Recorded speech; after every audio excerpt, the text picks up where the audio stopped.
میں آپ سے یہ گزارش کرنا چاہوں گا، آنکھ بند کر کے جو کچھ دکھایا جائے اس کو منعن تسلیم نہ کرو، بلکہ قرآن کہتا ہے جب کوئی فاسق تمہارے پاس خبر لے کر کے آئے اس کی تحقیق کرو، فتبینوا، ورنہ کہیں تم جہالت میں شرمندگی اٹھانا نہ پڑے۔ تمہیں ہمیشہ یہ بات یاد رہنی چاہیے۔ کبھی ایسا ہوتا ہے کہ ان کا حال یہ ہے میڈیا والوں کا کہ کسی چیز کو اتنا بولو اتنا بولو اتنا بولو کہ وہ سچ لگنے لگ جائے، سچ لگنے لگ جائے۔ جیسے کہ پرانے زمانے میں کہا کہ ایک آدمی بکرا خریدا، 4 ٹھگی جو ہے پلان کے اعتبار سے راستے میں کھڑے ہو گئے کہ کسی نہ کسی طرح اس کا بکرا حاصل کرنا ہے۔ سب جو ہے فاصلے فاصلے پر کھڑے ہو گئے۔ پہلا ملا، بکرا جو خرید کے لے جا رہا تھا بیچارہ بھولا آدمی تھا، اس کو دیکھتے ہی یہ ٹھگی نے کہا میاں کتا کتنے کا لیے؟ وہ غصے میں کہنے لگا کتا دکھ رہا ہے، میں نے بکرا خریدا ہے، بکرا ہے یہ۔ کہا ارے میاں کتا ہے۔ تو بحث ہوئی تھوڑی سی، بہت تکرار ہوئی، بہرحال وہ ٹھگی تو چلا گیا۔ اب یہ جو ہے لے کر کے نکلا، کندھے پر لے کر کے بکرے کو چلنے لگا۔ آگے پلان کے مطابق دوسرا کھڑا تھا، اس نے کہا میاں کتا تو بہت اچھا ہے آپ کا۔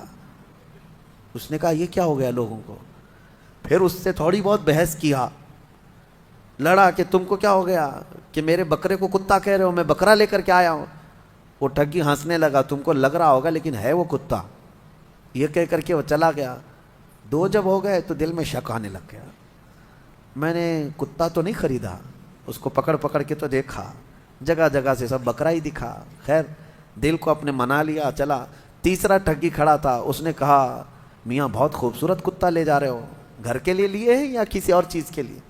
بالکل نارمل انداز میں۔ اب اس کو تھوڑا اور زیادہ شک ہو گیا، پہلا بولا تھا، دوسرا بولا تھا، اب تیسرا بھی بول رہا ہے، میری آنکھوں کا قصور تو نہیں ہے کہ کتا ہی ہے یہ؟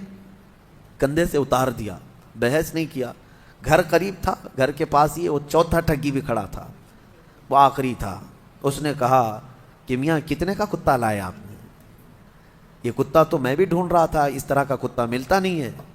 وہ بیچارہ چھوڑ کے بھاگ گیا، کہا لے لو بھائی یہ کتا، مجھ سے غلطی ہو گئی، میں بکرا لانے گیا تھا کتا آ گیا، تھا بکرا ہی لیکن بیچارہ وہ کتا وہ چھوڑ کر کے چلا گیا۔ وہ چاروں ٹھگیوں نے اپنے اپنے پلان کے مطابق اس کا بکرا حاصل کر ہی لیا، وہ خالی ہاتھ گیا۔ میں آپ کو کہتا ہوں دنیا 1000 بھونکے، کبھی تم اپنا بکرا چھوڑنا مت۔ تمہارے پاس جو بکرا ہے وہ چھوڑنا مت۔ دنیا کو بھونکتی ہے، بھونکنے دو۔ جہاد ہاں ہے میرے پاس جہاد، نماز ہاں ہے نماز سب سے بہترین عبادت، داڑھی ہاں سب سے بہترین چیز ہے مرد کے لیے۔ ان کے بھونکنے سے تم اٹھا کر کے کیوں نالیوں میں پھینکتے ہو؟ ان سے کہو نہیں۔ کچھ لوگ یہ تمہیں بار بار ٹونٹ ماریں گے کہ یہ کیا ہے داڑھیوں کا، پرانا زمانے کا طریقہ ہے۔ کہو تم اپنی چوٹیاں سنبھالو، ہم اپنی داڑھیوں میں خوش ہیں۔ نبی پاک صلی اللہ تعالیٰ علیہ وسلم کی سنت مبارکہ، اس طرح سے کچھ چیزوں کو ٹارگٹ کر کر کر کے تم سے دور کیا جاتا ہے۔ اور یہ دنیا کی جو خبریں دینے کے لیے بٹھائے گئے ہیں، یہ سب وہی ٹھگی ہیں جو بکرے لینے بیٹھے ہوئے ہیں۔ میڈیا میں جتنے چینل میں بیٹھے سب ٹھگی ہیں، تمہارے بکرے لے لیں گے۔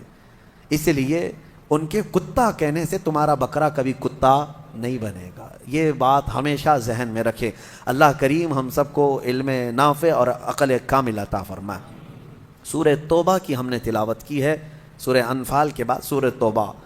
سورہ توبہ قرآن کی ایک ایسی سورت ہے، 114 سورتوں میں ایک ہی سورہ ایسی ہے جس کے شروع میں بسم اللہ نہیں پڑھی جاتی، جس کے شروع میں بسم اللہ نہیں پڑھی جاتی۔ ہر سورہ کے شروع میں بسم اللہ پڑھی جاتی ہے۔ اس کی حکمت اللہ اس کے رسول بہتر جانتے ہیں۔ قرآن میں اسی طرح سے آئی ہے، جب حضور نے لکھوایا اس کو تو بسم اللہ کے ساتھ نہیں لکھوایا۔ پہلے جواب تو یہی ہے۔ اور بعض نے یہ کہا ہے کہ یہ سورہ جو شروع ہو رہی ہے آیات غضب ہے، اس میں اللہ کے غضب کا اظہار ہے کفار و مشرکین پر۔ اور بسم اللہ چونکہ آیت رحمت ہے، بسم اللہ الرحمن الرحیم، اللہ کی رحمت کا ذکر ہے بسم اللہ میں، تو آیت رحمت ہے بسم اللہ، اور آیت غضب دونوں کو ملانا مناسب نہیں، اس لیے بعض بزرگوں نے فرمایا سورہ توبہ کے شروع میں بسم اللہ نہیں پڑھی جاتی۔ سورہ توبہ کا جو میٹر ہے وہ خاص طور پر ایک آیت ان کو بہت چبھتی ہے، اس کا بھی میں خلاصہ بیان کر دوں۔ اس میں یا ایھا الذین آمنوا انما المشرکون نجس فلا یقربوا المسجد الحرام بعد عامہم ھذا، یہ حضور پاک صلی اللہ تعالیٰ علیہ وسلم پر نازل ہوئی۔ اللہ نے فرمایا اے ایمان والو، بے شک مشرک نجس ہیں۔ کیا ہے؟ نجس ہیں۔ یہ چیز بہت کھلتی ہے ان کو. یہ کہا گیا ہے کہ ہم کو نجس کہا گیا ہے, ناپاک کہا گیا ہے. نجس ہوتا کیا ہے؟ بہت ساری چیزیں ہیں, میں آپ کو بتاتا ہوں. اور اس میں حکم یہ ہے کہ ان کو مسجد حرم کے قریب اب آنے مت دینا. اس سال کے بعد پابندی ہو گئی, مشرکین نہ آئیں. یا اللہ تبارک و تعالیٰ کی مقدس سرزمین. آج تک اس پر عمل ہے کہ حرمین طیبین مکہ میں بھی اور مدینے میں بھی غیر مسلم کو الاؤڈ نہیں ہے. یہ ابھی کچھ یہودی سعودی داخل ہو رہے ہیں, ان کی کرپا, ان کی مہربانی, بھائی بھائی کو داخل کر لے رہا ہے, الگ بات ہے. لیکن ویسے اسلامی قانون یہی رہا برسوں سے. اب ان کا سوال یہ ہے کہ مشرکین کو نجس کیوں کہا گیا؟ میرے عزیزو, نجس کا مطلب یہ ہے, نجس جس کو کہا گیا ہے, ایک نجس وہ ہے جو کتا ہے, ایک نجس خنزیر ہے کہ اس کو چھونا بھی جو ہے نجاست ہے, اور ایک پیشاب پخانا یہ بھی نجاست ہے, یہ بھی نجس ہے. لیکن ان کے لیے جو کہا گیا وہ عقیدہ نجس, یعنی اللہ تعالیٰ کے ساتھ شرک کرنے والی یہ جو فکر ہے, یہی سب سے بڑی نجاست ہے. یہ گندگی ہے, یہ نجاست ہے. اور یہ صرف اور صرف میرے دین میں نہیں, الزامی جواب ہمارے پاس بھی ہے. اگر کوئی اسی بات کو لے کر کے کہتا ہے کہ مسلمانوں میں بار بار یہ چیز کہلائی جاتی ہے کہ مشرکین نجس ہیں, مشرکین نجس ہیں, تو پہلی بات تو ہم آپ سے کہیں گے تو نجس کیوں رہتے ہو؟ کلمہ پڑھ لو نا, نجس رہو ہی مت. بہرحال دوسری بات یہ ہے کہ الزامی جواب میں ہمارے پاس آپ کی بھی کتابیں موجود ہیں. منوسمرتی اٹھاؤ, اور بھی کئی کتابیں ہیں, اس میں صاف طور پر یہ لکھا گیا ہے کہ ان کے دھرم کو جو نہیں مانتا وہ سب سے بڑا پاپی ہے, سب سے زیادہ غلیظ ہے, اس کے گھر اپنے گھر کے قریب نہ بناؤ.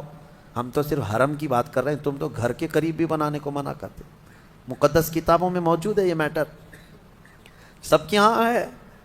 لیکن میرے عزیزو, مسجد حرم کے قریب نہ آنے کی جو اللہ تبارک و تعالیٰ کا جو حکم ہے, اس کی وجہ یہ ہے ہر ایک کی عبادت گاہ مقدس ہوتی ہے.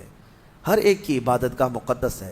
ہمارے لیے ہماری عبادت گاہ مقدس ہے, اور اللہ تعالیٰ نے اس زمین کو پاک فرمایا ہے, پاک فرمایا ہے.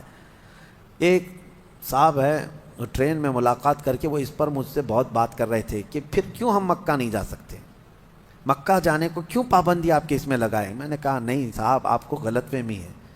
مکہ جانے کے لیے پابندی کسی نے نہیں لگائی. آپ کو امریکہ جانے کی پابندی ہے؟ یو کے جانے کے لیے پابندی ہے؟ نہیں ہے. کیا کرنا پڑتا ہے؟ اگر آپ کی خواہش ہو رہی ہے یو کے جانا ہے, امریکہ جانا ہے, تو کیا ہے؟ کہا ویزا نکالنا ہے. کہا کون دیتا ہے ویزا؟ وہی کمپنی, وہی ملک کی, وہی کنٹری کے اتھارٹی جو ہیں وہ ویزا دیتے ہیں آپ کو. کہا ویزا مل جائے تو جائیں گے آپ. امریکہ کا ویزا ملے, یو کے کا ویزا ملے تو آپ جا سکتے ہیں. سیم پروسیس ہے. آپ کو مکہ اور مدینہ آنا ہے تو ویزا ہے لا الہ الا اللہ محمد رسول اللہ. سیم پروسیس ہے. ہر ایک کنٹری اپنی اپنی کچھ نہ کچھ تحفظات رکھی ہوئی ہے. اسی طرح سے اسلام میں آپ کو یہ کہا گیا ہے آپ بھی کلمہ طیبہ پڑھ لو, پاک ہو جاؤ اور آ جاؤ, پاک ہو جاؤ اور آ جاؤ. پابندی صرف اور صرف یہ ہے کہ اس کرائٹیریا کے اندر جو ہوگا وہ آئے گا, وہ پڑھے گا. اور ہر دین میں اس طرح کی چیزیں پائی جاتی ہیں. بہرحال اللہ کریم ہمیں ہمارے دین پر استقامت عطا فرمائے.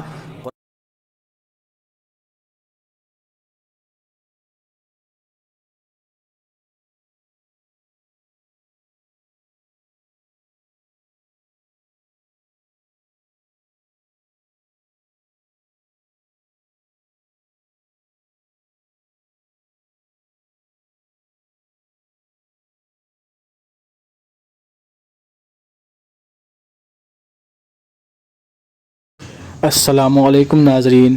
اسی طرح کے اسلامک ویڈیو دیکھنے اور سننے کے لیے ہمارے چینل کو سبسکرائب کریں. جزاک اللہ خیرا جزا. السلام علیکم ورحمۃ اللہ وبرکاتہ.